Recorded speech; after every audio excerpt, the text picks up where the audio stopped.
Hello guys, welcome back to our channel TechKnowRam. ఈ వీడియోలో మనం ఒక బడ్జెట్ USB కేబుల్ అయితే అన్బాక్సింగ్ చేద్దాం.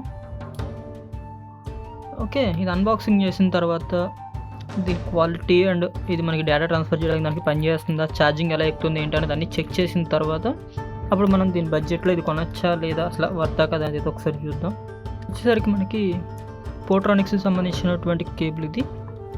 ఇక్కడ మన బాక్స్ మీద కానీ చూసుకున్నట్టయితే ఇది 1 మీటర్ మైక్రో USB కేబుల్ అని చెప్తున్నారు. అండ్ ఇది వచ్చేసరికి మనకి అవుట్పుట్ 3 ఆంపియర్ వరకు సపోర్ట్ చేస్తుందని చెప్తున్నారు.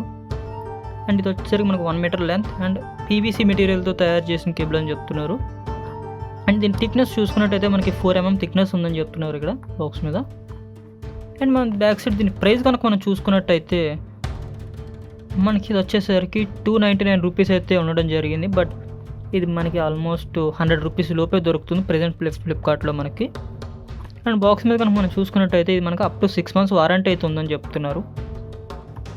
అండ్ ఒకసారి బాక్స్ ఓపెన్ చేసి కేబుల్ ఎలా ఉంది ఏంటి అనేది ఒకసారి చూసేద్దాం.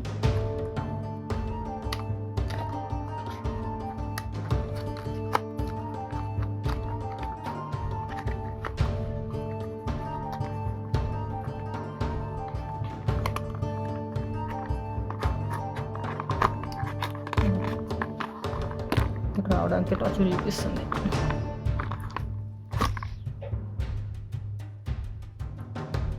మనకి బాక్స్లో ఒక చిన్న సైజ్ వారంటీ కార్డు కూడా అయితే ఇవ్వడం జరిగింది. ఇది మనకి 6 months వారంటీ అంటున్నారు కదా, దానికోసం అనుకుంటే ఈ వారంటీ కార్డు.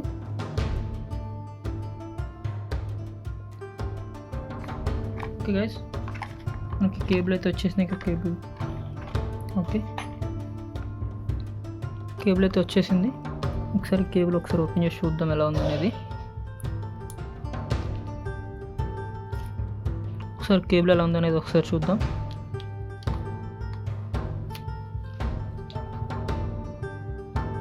ఇక్కడ మీరు కేబుల్ కరెక్ట్ చూసుకున్నట్టయితే మనకి 1 మీటర్ లెంత్ ఉంది కేబుల్ ఇది. అండ్ మీరు దీని థిక్నెస్ కూడా చూసుకోవచ్చు, పర్లేదు మంచి స్ట్రాంగ్గానే ఉంది కేబుల్ అని చెప్పుకోవచ్చు ఇది. అండ్ నెక్స్ట్ ఇక్కడ మనం చూసుకున్నట్టయితే మనకి ఇక్కడ పోర్ట్రానిక్స్ సంబంధించినటువంటి బ్రాండింగ్ అయితే ఉంది ఒక సైడ్.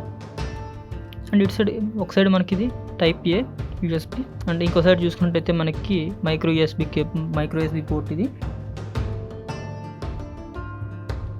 కేబుల్ అయితే మనకి పర్లేదు బాగానే ఉంది. అండ్ జస్ట్ ఫిజికల్ వాల్యూ అయితే బాగా ఉంది. ఒకసారి మనం ఛార్జర్ అది కనెక్ట్ చేసి అండ్ డేటా ట్రాన్స్ఫర్ అవుతుందా లేదా, అయితే ఛార్జింగ్ ఎలా ఎక్కువ ఉంది ఏంటనేది చూద్దాం. ఇక్కడ మనకి బాక్స్ మీద మెన్షన్ చేసిన దాన్ని బట్టి మనకి 3 ఆంపియర్ వరకు సపోర్ట్ చేస్తుందని చెప్తున్నారు. 3 amps వరకు. అండ్ 3 amps సపోర్ట్ చేస్తుందా లేదా, లేకపోతే అసలు మనకి అంత ఈ బడ్జెట్లో అసలు కేబుల్ కొనడం బెటరా కాదా అనేది ఒకసారి చూద్దాం మనం. ఓకే, దీనికి సంబంధించినటువంటి ఛార్జింగ్ ఇస్తుందా లేదా అని ఒకటి. అండ్ రెండోది అసలు డేటా ట్రాన్స్ఫర్ అవుతుందా లేదా, అయితే ఎంత స్పీడ్తో డేటా ట్రాన్స్ఫర్ అవుతుంది అనేది కూడా నేను మీకు వీడియోస్ పెడతాను, స్క్రీన్ రికార్డింగ్ వీడియోస్ పెడతాను. ఛార్జింగ్ విషయానికి వచ్చినట్టయితే దగ్గర గంట సేపు అయితే ఛార్జింగ్ పెట్టాను. అండ్ ఈ గంట సేపు అట్లా నాకు 33% అయితే ఛార్జింగ్ ఎక్కడం జరిగింది. నేను MI కేబుల్స్ కానీ లేకపోతే నా ఫోన్తో పాటు వచ్చినటువంటి బ్రాండ్ కేబుల్స్ యూజ్ చేసినా సరే దాదాపు నాకు 1 hour పెడితే మోస్ట్లీ ఒక 45% లేదా 40 to 45% ఎక్కుతుంది. నాకు 33% ఓకే, పర్వాలేదు పెర్ఫార్మెన్స్ వైజ్గా. అండ్ నెక్స్ట్ మనం డేటా ట్రాన్స్ఫర్ విషయానికి వచ్చినట్టయితే మనకి డేటా ట్రాన్స్ఫర్ అవుతుందా లేదా అని చాలామంది డౌట్స్ అయితే ఉంటాయి. అండ్ ఇది మనకి కంప్యూటర్కి లేదా ల్యాప్టాప్కి రెండుకి కనెక్ట్ అవుతుంది అండ్ డేటా కూడా ట్రాన్స్ఫర్ అయితే అవుతుంది. నేను దగ్గర 1.6 GB ఉన్నటువంటి ఒక ఫైల్ అయితే నేను ట్రాన్స్ఫర్ పెట్టడం జరిగింది. ఇది వచ్చేసరికి నాకు అరౌండ్ 1.25 seconds అయితే ట్రాన్స్ఫర్ అయింది. ఒకసారి ఆ స్క్రీన్ రికార్డింగ్ మీరు స్క్రీన్ మీద చూడొచ్చు. అయితే నాకు పెర్ఫార్మెన్స్ వైజ్గా అయితే నాకు ఎటువంటి ప్రాబ్లం అనిపించలేదు, నాకు చాలా బెటర్గా అయితే ఉంది. అండ్ ఇది కొనొచ్చా అంటే డెఫినెట్లీ కొనొచ్చు, ఎందుకంటే మనకి 100 రూపీస్లో అసలు బ్రాండెడ్ కేబుల్స్ కూడా రావు. అలాంటి పోర్ట్రానిక్స్కి సంబంధించినటువంటి కేబుల్ అనేది మనకి బెటర్ పెర్ఫార్మెన్స్ అయితే ఇస్తుంది.